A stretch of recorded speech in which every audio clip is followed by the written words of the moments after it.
ഈ സീസണിലെ ഫസ്റ്റത്തെ കൊക്കോക്കായാണ് കേട്ടോ ഇത്. ഞാൻ ഇതിൻ്റെ വീഡിയോസ് തന്നെ 1-2 തവണയൊക്കെ ഞാൻ എൻ്റെ ചാനലിൽ ഇട്ടിട്ടുണ്ട് കേട്ടോ. അപ്പോൾ അത് ഞങ്ങളുടെ വീട്ടിൽ രണ്ടാമത്തെ തവണയാണ് കേട്ടോ ഉണ്ടാകുന്നത്. ഫസ്റ്റ് സീസണിൽ ഞങ്ങൾ കവറും കാര്യങ്ങളൊക്കെ ഇട്ടിട്ടുണ്ടായിരുന്നു. നല്ല മൂത്തത് നോക്കി ഞങ്ങൾ കവറൊക്കെ ഇട്ടിട്ടുണ്ടായിരുന്നു കേട്ടോ. അപ്പോൾ ഈ മൂത്തത് നോക്കി അത് പഴുക്കുന്ന സമയം കവർ ഊരിയിട്ടാണ് ഈ അണ്ണാമാർ തിന്നുന്നുണ്ടെന്ന് പറഞ്ഞ് ഞാനൊരു വീഡിയോ ചെയ്തിട്ടുണ്ടായിരുന്നു. പിന്നെ അതേപോലെ തന്നെ വളർന്നു വരുന്ന കുഞ്ഞു കായ്കളും വലുതായി കഴിഞ്ഞാൽ അവർ തന്നെയാണ് കഴിക്കുക. അതിനൊന്നും ഞങ്ങൾ കവർ ഇടാറില്ല. ഈ മൂത്തതിന് കവർ ഇടുന്നതിനും പാതി അവർ കൊണ്ടുപോകാറുണ്ട്. ഞങ്ങൾക്കും അവർക്ക് ഈക്വലായിട്ട് കിട്ടുന്നുണ്ട് കേട്ടോ. പിന്നീട് രണ്ടാമത്തെ സീസണിൽ എന്ന് പറയുകയാണെന്നുണ്ടെങ്കിൽ ഞങ്ങൾ കവറും കാര്യങ്ങളൊന്നും ഇട്ടില്ല. അതായത് ഈ സീസണിൽ ഞങ്ങൾ കവറും കാര്യങ്ങളൊന്നും ഇട്ടിട്ടില്ല കേട്ടോ. എന്താ കിട്ടുന്നത് കിട്ടട്ടെ എന്ന് വിചാരിച്ചിട്ട് ഞങ്ങൾ കവറൊന്നും ഇട്ടിട്ടില്ല.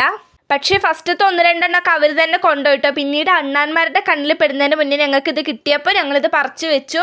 എന്നാലും മരത്ത് കുറച്ചൊരു പച്ചയൊക്കെ ഉണ്ട്. അത് ചിലപ്പോൾ പഴുക്കുമ്പോൾ ഒന്നെങ്കിൽ ഞങ്ങൾക്ക് കിട്ടും, അല്ലെങ്കിൽ അണ്ണാന്മാർ അപ്പോഴേക്കും തുറന്നിടും. ഞങ്ങൾ മേലുള്ളതൊക്കെ എങ്ങനെയെങ്കിലും എത്തി വരിഞ്ഞ് പറിക്കുമ്പോഴേക്കും അതിൻ്റെ പാതി അവർ തുറന്നിട്ടിരിക്കുമായിരിക്കും കേട്ടോ. അതുകൊണ്ട് നമുക്കത് എടുക്കാൻ പറ്റില്ല. അതുകൊണ്ട് ഞങ്ങളത് മൊത്തത്തിൽ പറിക്കില്ല കേട്ടോ. അത് അങ്ങനെ തന്നെ വെക്കും. അവർ കഴിക്കുകയാണെങ്കിൽ കഴിക്കട്ടെ വിചാരിച്ചിട്ട്. അപ്പോൾ ഇത് ഒരുപാട് പേർക്ക് ഇഷ്ടമാണ് കേട്ടോ ഈ ഒരു കൊക്കോക്കായ് എന്ന് പറയുകയാണെങ്കിൽ. അപ്പോൾ വീഡിയോ ഇഷ്ടപ്പെട്ട ലൈക്ക് സപ്പോർട്ടൊക്കെ ചെയ്യാൻ അടുത്ത വീഡിയോയിൽ കാണാം. ബൈ.